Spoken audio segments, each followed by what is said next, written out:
JEE Main और advance के PYQs के नंबर 1 सॉल्यूशंस को विटनेस करने के लिए download the JEE one application now. ये हमारा यह जो है एकदम करा हुआ सवाल होता है, नॉट जस्ट बिकॉज कि भाई हमें पता है कि ऐसे सवाल आते हैं इसलिए हम कराते हैं, मतलब ये हर बार ही आते है ना, तो इसलिए यहाँ पर जो है क्लास में आपकी प्रैक्टिस हो जाती है। जेई मेन के अंदर भी यहाँ पर आपको है ना 10 बार तो कम से कम ऐसे सवाल देखने को मिल चुके होंगे। ऑलराइट, सो फिर से यहाँ पर एक इजी सवाल आपको यहाँ पर मिला है, बट अगेन आप ये नहीं बोल सकते कि सर मैंने लिमिट्स नहीं किया था, तो फिर तो वैसे भी यहाँ पर थोड़ी सी दिक्कत है। आप यहाँ पे प्रिपरेशन तो डेफिनेटली अपनी पूरी रखना चाहेंगे अगर आप जेई एडवांस में अच्छा करना चाहते हैं तो। Alright, so what we can observe is first of all ये 1/x की पावर 3 थोड़ा सा यहाँ पे अच्छा नहीं लग रहा। एक्चुअली इसको ऐसा देखेंगे तो ज्यादा अच्छा लगेगा कि भाई हमारा लिमिट जो है न्यूमरेटर और डिनोमिनेटर में यहाँ पर जो है इस तरह से लग रहा है। So what we observe is कि आपका यहाँ पे डिनोमिनेटर जो है वो तो 0 बन रहा है एंड आपका जो न्यूमरेटर है वो भी 0 बन रहा है, 0 डाल के, क्योंकि यहाँ पे 0 से लेकर 0 तक इंटीग्रेशन होगा तो ये 0 हो जाएगा और यहाँ पे भी 0 डाल के 0 हो जाएगा। 0/0 फॉर्मेट है, सॉल्व करके 2 आ रहा है, मतलब यहाँ पर जो है कुछ फाइनाइट कैलकुलेशन आपकी अच्छे से होने वाली है। राइट, मतलब मैं यहाँ पे कॉन्फिडेंसली क्या लगा सकता हूँ, कॉन्फिडेंटली यहाँ पर मैं एलएच रूल अप्लाई कर सकता हूँ। एंड देखो यार, एलएच का सवाल अभी मैंने लिमिट्स के पिछले 5 साल की पीवाईक्यूज भी आपके साथ में डिस्कस किए थे, उसके अंदर भी एलएच 3-4 सवालों में लगा था एंड यहाँ पर भी आपको एलएच लगाने के लिए फिर से एक बार मिल गया है, ठीक है ना। सो आपके इसमें यहाँ पे लिमिट एक्स टेंडिंग टू 0 के साथ में अल्फा/2 देखो आपका कांस्टेंट है, फिर इंटीग्रेशन का डिफरेंशिएशन होगा तो कोई दिक्कत नहीं है, बस यहाँ पे टी की जगह एक्स आ जाएगा, मतलब 1/1 - x² आपको यहाँ पर मिलने वाला है। ओके, ठीक है। और क्या हम कह सकते हैं यहाँ पे कि भाई बीटा तो ठीक है, लेकिन आपका यहाँ पे x डिफरेंशिएट होगा तो केवल cos x बचेगा एंड देन cos डिफरेंशिएट होगा तो यहाँ पे आपका बीटा x sin x बनेगा। एंड ये जो हमने न्यूमरेटर में डिफरेंशिएशन किया है वैसा ही एक बार डिफरेंशिएशन डिनोमिनेटर में करेंगे तो आपको 3x² मिलने वाला है एंड वैल्यू हमें यहाँ पर क्या चाहिए, एक फाइनाइट क्वांटिटी चाहिए, इस बात का हम ख्याल रखेंगे। तो अभी इस पॉइंट पे आके है ये चेक करना बनता है, हाँ इसका 2.4 ठीक आ रहा है। इस पर्टिकुलर पॉइंट पे है ना ये चेक करना बनता है कि भाई ये 0/0 फॉर्मेट अभी भी रहा है या नहीं, क्योंकि डिनोमिनेटर में तो देखो 0 बन रहा है, सो न्यूमरेटर में 0 बनाना जरूरी है। तो अगर आप यहाँ पे देखते हो तो 0 डाल के अल्फा/2 बनेगा, 0 डाल के बीटा बनेगा और 0 डाल के 0 बनेगा। तो सिंस 0/0 फॉर्मेट इज रिक्वायर्ड, क्योंकि ये रिक्वायरमेंट के बिना हम आगे ही नहीं बढ़ सकते हैं, ये क्योंकि रिक्वायर्ड है तो हम यहाँ पर कहते हैं कि देखो न्यूमरेटर में बचा क्या है, अल्फा/2 प्लस बीटा, तो भाई ये नहीं बचना चाहिए था, अगर बचा है तो नहीं बचना चाहिए था, ये बोल के हम यहाँ पे इसको भी रोक सकते हैं। अब यहाँ पे हम अगला स्टेप अगर यहाँ पे इसका करते हैं तो वो क्या होगा, हम यहाँ पर कहेंगे कि यार देखो आप ना एक सिंपल सा काम कर सकते हो, इसको 1 - x² की पावर -1 कह सकते हो। 1 - x² की -1 अगर यहाँ पे आप लेते हो तो आप पावर को नीचे उतार के ला सकते हो 1 + nx की मदद से। तो आपके यहाँ पर जो अगला स्टेप है वो कैसा नजर आएगा, लिमिट x टेंडिंग टू 0, अल्फा/2 तो ठीक है, लेकिन उसके साथ में आपको 1 + x² नजर आएगा। समझ रहे हो क्या कर रहे हैं, 1 - x² की पावर -1 है, तो 1 + nx वाले अप्रोक्सीमेशन से यहाँ पर इसको नीचे लेके आ रहे हैं। इसके आगे की वैल्यूज नहीं लिखने की जरूरत है, वैल्यूज तो इसके अंदर फिर x⁴, x⁴, इन्फिनिटी तक जाता है, ये वाला एक्सपांशन इन्फिनिटी तक जाता है, इनफैक्ट आगे के भी सारे एक्सपांशंस इन्फिनिटी तक जाते हैं, लेकिन रुकना कहां होता है, रुकना होता है जहां पे डिनोमिनेटर आपको गाइड करता है, तो यहाँ पे 2 पे रुकना है, डिनोमिनेटर हमें बता रहा है, ठीक है ना। तो हम 2 पावर तक बेसिकली एक्सपांशन अपना रोक देंगे। ऑलराइट, सो अल्फा/2 के साथ में यहाँ पर इसको हमने सिंप्लीफाई कर लिया, यहाँ पर भी हम जो है बीटा के साथ में अपने एक्सपांशन को रोक देंगे 1 - x²/2 फैक्टोरियल, मतलब 1 - x²/2 पे। एंड यहाँ पे आप देखो कि आपके इसमें बीटा x ऑलरेडी है, तो साइन का एक्सपांशन x से स्टार्ट होगा, अगला x³ आएगा तो आप x पे ही रोक दोगे तो यहाँ पर ये x² बन जाएगा, राइट। एंड डिनोमिनेटर में अगर आप यहाँ पे ध्यान से देखते हैं तो आपके इसमें क्या है, 3x² है। मैं चाह रहा हूं कि यहाँ पे 3 को मैं राइट हैंड साइड में भेज के 6 बना दूं, ऑलराइट, ताकि लेफ्ट हैंड साइड में लिमिट कैलकुलेट करके हम एंड में उसको 6 से कंपेयर कर लेंगे, alright. So at this point you will realise कि देखो हम यहाँ पे जैसे ब्रैकेट ओपन करते हैं तो अल्फा/2 और बीटा बनता है, जिसका सम तो 0 है, तो उसके बारे में टेंशन लेने की जरूरत नहीं है। लेकिन बाकी सारे ही जो आपके यहाँ पे टर्म्स आ रहे हैं वो x² के साथ में आ रहे हैं। तो अगर मैं उन सबको अलग कर लेता हूं, x² कॉमन निकाल लेता हूं, तो यहां से आएगा अल्फा/2, उसके बाद में मेरे पास में यहां पर आने वाला है बीटा, एंड साथ ही साथ या -β/2 आने वाला है, क्या -β/2 आने वाला है, ओके। x² का कोएफिशिएंट देखना है बेटा, है ना, -β/2 आ रहा है एंड आगे से हमारे पास में x² का कोएफिशिएंट -β आ रहा है, ठीक है ना। ये सब x² के कोएफिशिएंट्स थे, नीचे आपके इसमें x² ऑलरेडी है, राइट हैंड साइड में हमने 3 भेज के 6 बना दिया है। एंड अब आप यहाँ पे नोटिस करोगे कि यार ये तो सॉल्व हो गया, है ना, x² आपका कैंसिल हो जाएगा एंड ये जो बचा हुआ है यही आपका लिमिट का आंसर है। सो अल्फा/2 माइनस कितना है, ये 3β/2, ये बन गया है 6 के बराबर, मतलब आपका अल्फा माइनस 3β बन गया है 12 के बराबर। सो दूसरी छोटी सी इक्वेशन हमारे पास में आ गई है, तो यहां से ऐसा करते हैं कि अपना दोनों इक्वेशन को सॉल्व करके आंसर बताते हैं, ठीक है ना।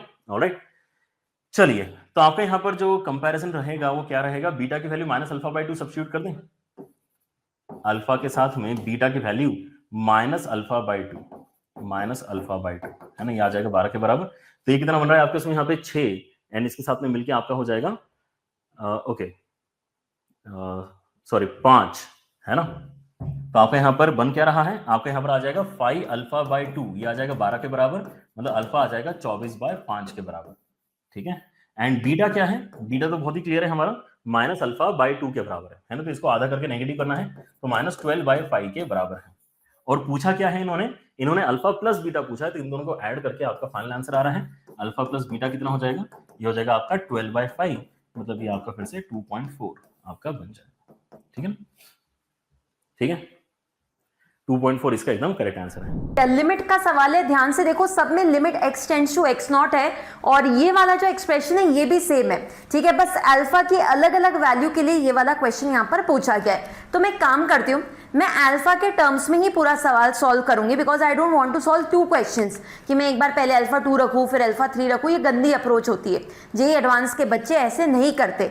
तो हम क्या करेंगे, हम सबसे पहले इस एक्सप्रेशन को बना लेते हैं, अल्फा के टर्म्स में मैं लिमिट की वैल्यू भी लेके आ जाऊंगी, लास्ट में अपन अल्फा 2 और 3 डाल करके देख लेंगे कि हमारा कौन सा आंसर यहाँ पर सही बैठता है, ठीक है। चलो स्टार्ट करते हैं। सबसे पहले हमारे पास में लिखेंगे अपन limit x tends to x naught, ठीक है। अंदर लिखने वाले हैं अपन कितना gx क्या है हमारे पास में, अच्छा gx काफी बड़ा सारा है, थोड़ा सा gx को क्रिस्प आउट करें, देखें कुछ ये 3 दो जगह दिख रहा है, 3x कॉमन ले, e की पावर x प्लस 1 आ गया आपके पास में, माइनस अल्फा कॉमन ले, e की पावर x प्लस x आ गया। डिनोमिनेटर में आपके पास में क्या है, 3 इंटू ई की पावर x प्लस 1 है।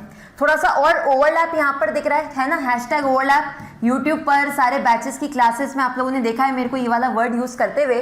सो कितना आ जाएगा आपके पास में, x रह जाएगा, माइनस अल्फा अपॉन 3 है, e की पावर x प्लस x है एंड e की पावर x प्लस 1 है, ठीक है जी। सो ये सारी चीजें आपके gx का एक थोड़ा अच्छा वर्जन बेसिकली हमने यहाँ पर बना लिया।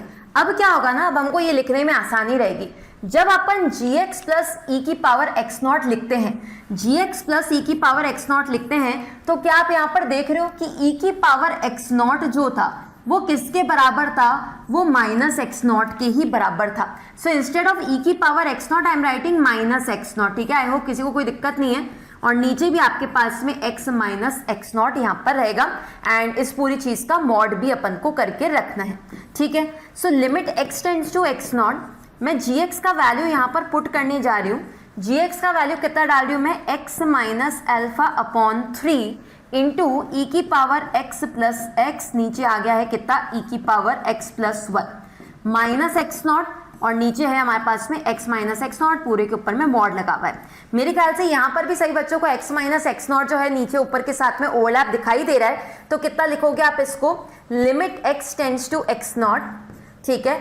x minus x naught upon x minus x naught is 1 minus alpha upon 3 times of e की पावर x प्लस x, और नीचे हमारे पास में कितना बचेगा, e की power x plus 1 and x minus x not.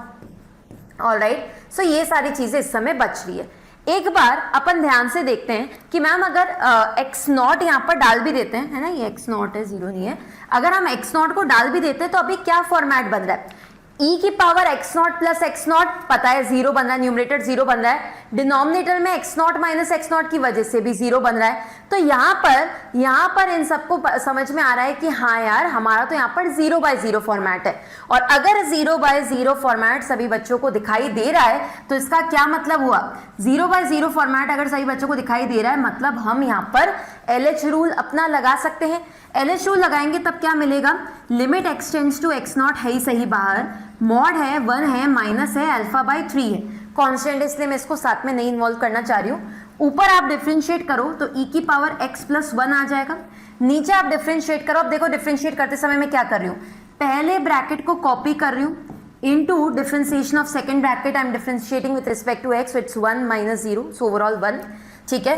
साथ में हम कितना डाल रहे हैं, प्लस, इस बार x माइनस एक्स नॉट के ब्रैकेट को कॉपी कर लिया है, साथ में आ गया है मेरे पास में कितना, e की पावर x, ये आ रहा है भाई अभी, ठीक है। एक बार फिर से x की जगह पर x नॉट डाल करके देखते हैं कि क्या होता है। x की जगह पे x नॉट डालोगे तो क्या बनेगा यहाँ पर, limit x tends to x naught, mod है 1 माइनस एल्फा अपॉन 3 है, ये बन जाएगा e की power x not plus 1, denominator में बन जाएगा कितना e की power x not plus 1 and ये कितना बन जाएगा प्लस 0, क्योंकि जैसे ही x और x नॉट बराबर होंगे वो कटेंगे, वो 0 बनाएगा, तो वो वाली चीज तो बेसिकली 0 हो गई। यहां पर ओवरऑल देखो तो यार ऊपर नीचे वापस से कैंसिलेशन हो रहा है। सो कहना है इसे कि अभी मेरा आंसर फाइनली कितना आया है 1 माइनस एल्फा अपॉन 3 के मॉड के बराबर निकल करके आ चुका है। अब यहां पर फाइनली ऑप्शंस को टेस्ट आउट करो कि यार अगर अल्फा की वैल्यू 2 रखते हैं तो क्या होता है। आपको आंसर मिलता है 1/3। क्या 1/3 गिवन था? बोले मैम 1/3 तो था ही नहीं, यहाँ पर तो या तो 0 था या 1 था। अगर ऐसी बात है तो दोनों को आप हटा दो। अल्फा की वैल्यू अगर 3 ट्राई करते तो आपको आंसर 0 मिलता। क्या 0 आंसर में अवेलेबल था? यस मैम, आंसर में अवेलेबल था एंड दैट इज वाई 1 का आंसर आप कितना लोगे? सी लेने वाले हो। Thank you so much for watching our solution. I hope आपको अच्छा लगा और ऐसे और भी सोल्यूशंस आप देखते रहिए, मेहनत करते रहिए, क्योंकि JEE Ones today, IITians tomorrow.